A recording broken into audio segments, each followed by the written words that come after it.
कामतानाथ की परिक्रमा करना, तो पर्वत का, कामतगिरि पर्वत का, पहाड़ का दर्शन करते हुए, अवलोकन करते हुए, और अमावस्या के दिन परिक्रमा का विशेष महत्व है।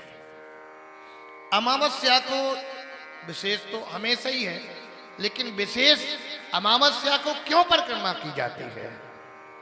क्योंकि अमावस्या के दिन ही सभी देवी देवता कामतानाथ भगवान की परिक्रमा करने के लिए आए थे, तभी से वो दिन सिद्ध और प्रसिद्ध हो गया। बोलो भक्तवत्सल भगवान की।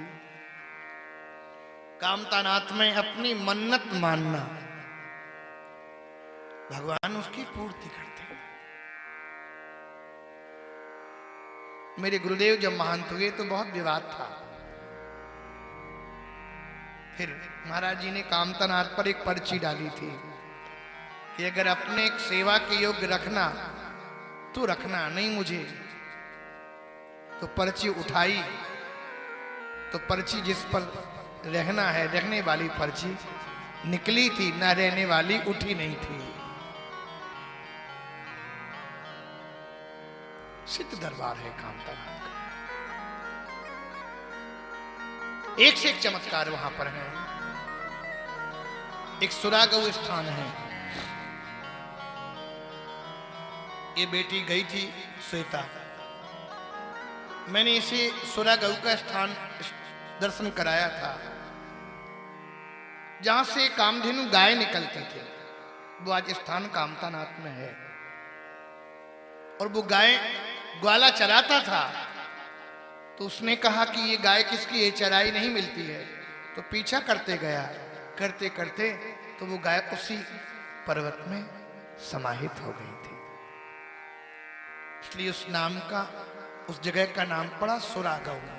अब तुम आना, फिर दिखाएंगे। तुम भीड़ भाड़ में आती। हाँ, हमारी सीता कह रही है बहन कि हमको नहीं दिखाया। सज्जनों, आज माता रुक्मिणी का स्वभाव भगवान ने परखा, इनके मन में क्या है। और कहने लगे तुमने मेरे साथ में ब्याह बेकार में कर लियो, तुम्हें नहीं करना था। अरे मैं तो ग्वाला, गाय चराने वाला ग्वाला हूं। अरे काला हूं, कलुटा हूं। तुमने शिशुपाल के साथ में ब्याह करना था। अरे वो राजा है, सम्राट है। साधु संत मेरा ऐसे ही गाते रहते हैं झूठ मूठ का। रघुपति राघव राजा राम, पतित पावन सीताराम कहते जा रहे और रुक्मिणी का चेहरा देखते जा रहे। और कहते कहते भगवान ने यहां तक कह दिया कि अगर चाहो तो अब भी कर सकती हो। कब कहा? जब पुत्र हो गए। माता रुक्मिणी धड़ाम से गिर पड़ी जमीन पर। भगवान ने चार भुजा लेके धारण कर लिया। रुक्मिणी से कहा, रुक्मिणी ने जो उत्तर दिए, प्रभु आप तो परमात्मा हैं, मैं तो प्रकृति हूं। मैं आपके काबिल नहीं थी, पर आपने मेरे को अपना करके बहुत बड़ा उपकार किया।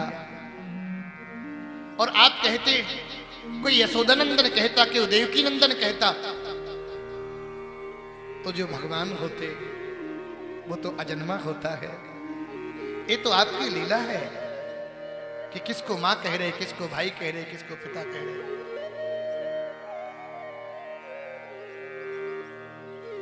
इसलिए भगवान ने उनको समझाया